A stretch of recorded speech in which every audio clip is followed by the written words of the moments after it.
There's been a big change of opinion in this country about Europe. No longer is it a sort of academic debating point. The vast majority of you now want us to be free of European Union. Let's have a trade deal with Europe. Let's be good next door neighbours, but let's not have 75% of our laws made there. And amongst the Conservative voters in this country, something like 80% of you think we shouldn't be part of the European Union. And yet you've been going on in local elections, in general elections, and in many cases still in European elections, voting for a Conservative party, hoping that once David got to power, just wait till David gets in, I've been told by many of you, that it'll all be sorted out, because this after all was the man who wrote in the Sun newspaper, I give you this cast iron guarantee that if I'm Prime Minister, you'll get a referendum on your future. Well, I'm afraid Mr. Cameron has let you down like a cheap pair of braces, because he's just said this weekend there will not be an in or out referendum on the European Union. He's also said his main reason for not wanting that referendum is he thinks Britain should stay a member. So damn you, to hell with you, your opinions don't matter. He's decided our future is to be part of this European state. You have been let down, you have been betrayed. The only party that is standing up and saying, look, we think Britain would be far better off outside of all of this, but most importantly, it's what you think that matters, that this must be put to a referendum. It's UKIP. We're the only people saying it. When a young activist from Oxfordshire wrote to Mr. Cameron last week, he responded by saying there'd been a referendum on this back in 1975, and therefore it was a settled issue. The lady that wrote the letter wasn't even born in 1975. You have to be 54 years of age or older to have voted in that referendum. Most of us have never been given the opportunity. The only way Mr. Cameron and the Conservative Party will give us a referendum in this country is if UKIP becomes so strong and so powerful that we make sure there can't be a Conservative administration again unless we get that referendum. So it's time really to forget about traditional tribal links to a party, put country before party, support UKIP, join us, help us, back us, and we'll get that referendum.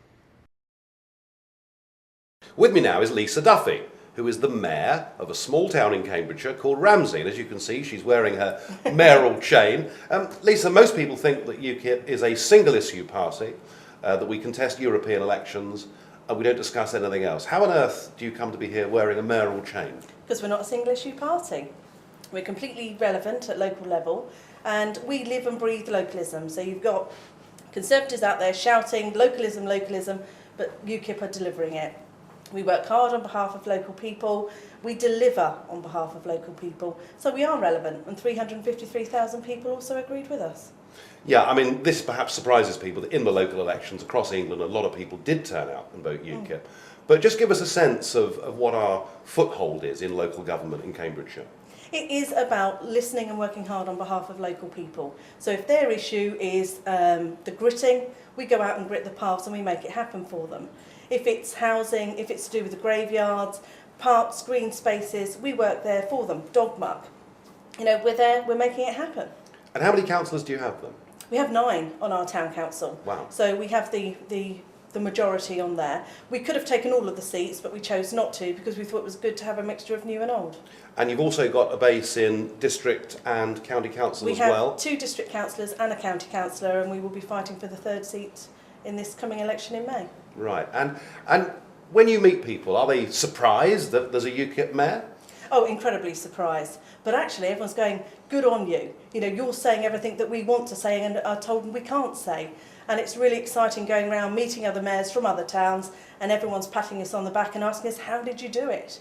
Because, you know, they're there behind us and believe in what we believe in. I mean, one of the problems with local government, of course, is that in the 1980s, a lot of power was taken away from local government, particularly in terms of raising money and spending money, and so much more of that is now determined at Westminster.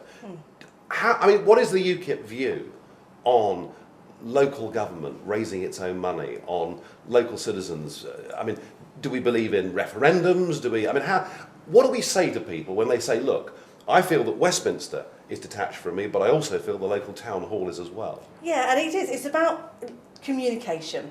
We believe in local binding referenda. Yeah. We believe in zero tolerance on crime. We believe on low taxes, small government. So, I've got a budget of £130,000. That's not my money. It's the people of Ramsey's money, and I need to make sure that I spend it wisely, along with all the other councillors, and make good decisions on their behalf. And it is about communication. That's got to be the biggest point.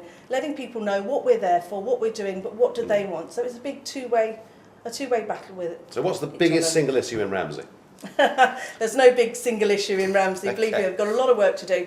What we're currently doing is building a parish plan, which will again all walks of life. So whether you're old, young, deprived, wealthy, it's about bringing that plan together and working on behalf of the community.